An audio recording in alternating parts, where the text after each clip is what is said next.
हाल ही में ग्रेटर नोएडा के एक व्यक्ति सचिन से शादी करने के लिए पाकिस्तान से नेपाल होते हुए अवैध तरीके से भारत में एंटर करने वाली सीमा हैदर गुलाम का एक अजीबोगरीब मामला सामने आया है। मामला सुर्खियों में बना हुआ है।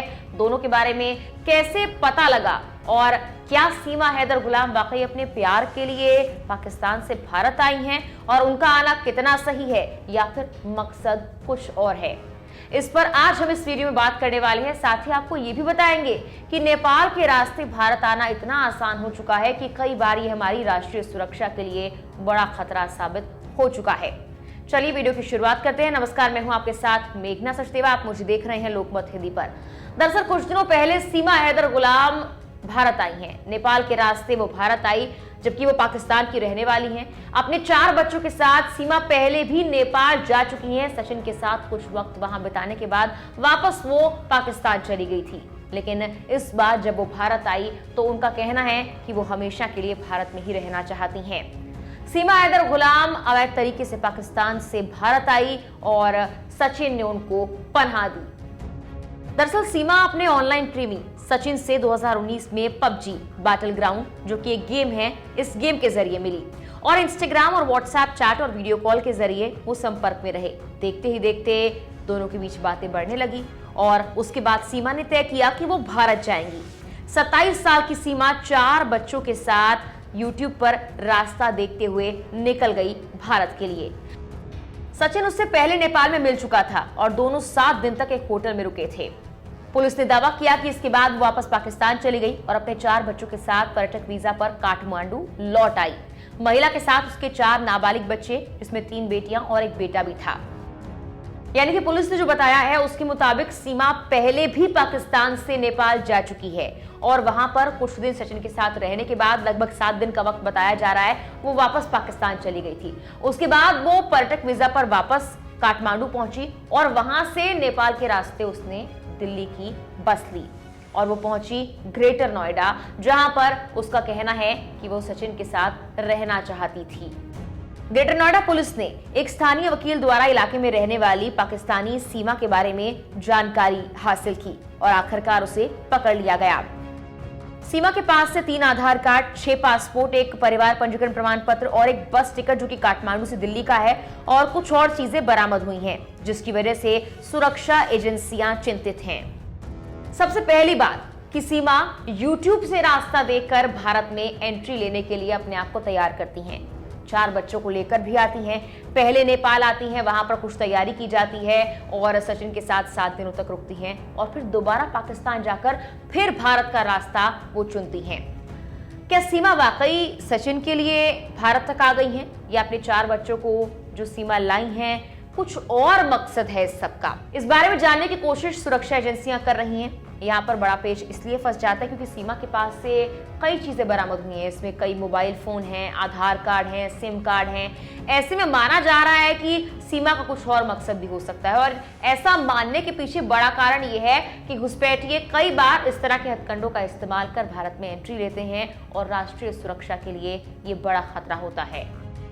ये कोई अकेली घटना नहीं है। कई बार पाकिस्तानी जासूसों द्वारा सोशल मीडिया या ऑनलाइन गेमिंग के जरिए भारतीयों को लुभाने और प्रेम जाल बिछाने के कई मामले सामने आ चुके हैं और यही सबसे बड़ी वजह है जो सुरक्षा एजेंसियों की चिंता बढ़ा रही है। इसी साल जनवरी में एक और पाकिस्तानी लड़की भारत आई थी और कुछ मामला ऐसा ही था। दरअसल उस लड़की को उत्तर प्रदेश के 25 साल के युवक मुलायम सिंह से प्यार हो गया था। उसने भी नेपाल में ही उससे शादी की और उसके बाद वो भारत आ गई। इन दोनों की मुलाकात भी सीमा और सचिन की तरह ऑनलाइन ऐप के जरिए हुई थी।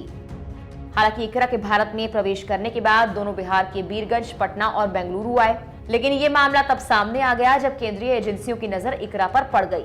इकरा पाकिस्तान में अपने परिवार से संपर्क करने की कोशिश कर रही थी और भारतीय सुरक्षा एजेंसियों को संदेह था कि इकरा एक जासूसी गिरोह का हिस्सा थी। हालांकि बाद में इकरा को डिपोर्ट कर दिया गया।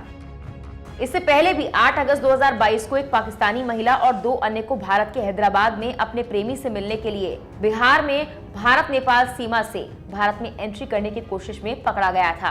हैदराबाद के एक लोकप्रिय इलाके बहादुरपुरा के मूल निवासी अहमद और पाकिस्तान के पंजाब प्रांत के फैजलाबाद शहर की खदीजा नूर को सोशल मीडिया पर बातचीत के दौरान प्यार हो गया।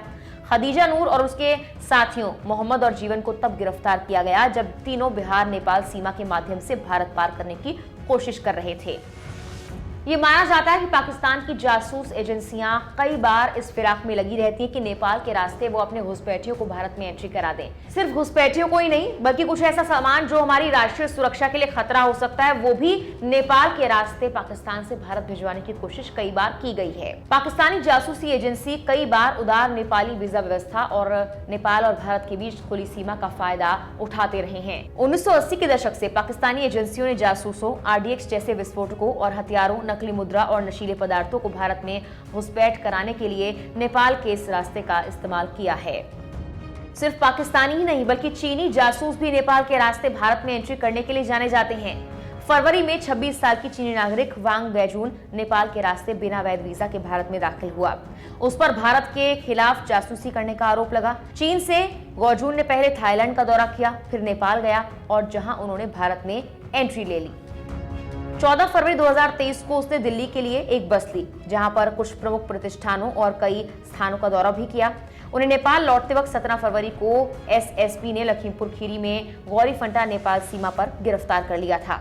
इस मामले से पहले अक्टूबर 2022 में दिल्ली पुलिस ने हैनान प्रांत की मूल निवासी एक चीनी महिला कैरुओ को गलत पहचान के तहत भारत में रहने और कथित तौर पर जासूसी गतिविधियों में शामिल होने का आरोप लगाकर पकड़ा था। वो भारत में डोलमा लामा नामक नेपाली नागरिक के रूप में रह रही थी और बौद्ध होने का दावा करती थी। उसके पास से फर्जी दस्तावेज और ID कार्ड भी मिले थे। माना जा रहा था कि वो जासूसी के लिए भारत में आई है। घुसपैठियों और खतरनाक सामग्री को भेजने के लिए कई बार काठमांडू को एक नोडल पॉइंट बनाया गया है। तो सीमा कोई पहला मामला नहीं है और सीमा को लेकर क्यों सुरक्षा एजेंसियां चिंतित हैं ये अब आपको समझ में आ गया होगा। साथ ही नेपाल अब एक आसान रास्ता बन चुका है उन सभी के लिए जो भारत को नुकसान पहुंचाना चाहते हैं। ऐसे में सीमा का यहां आना एक बड़ा सवाल खड़ा करता है और आने वाले वक्त में क्या इस आसान रास्ते के जरिए जो भारत के लिए खतरा पैदा हो रहा है उस पर गौर किया जाएगा या फिर नहीं, ये आने वाला वक्त ही बताएगा। फिलहाल के लिए इस वीडियो में इतना ही। तमाम देश दुनिया की खबरों के लिए आप लोकमत हिंदी पर बने रहें।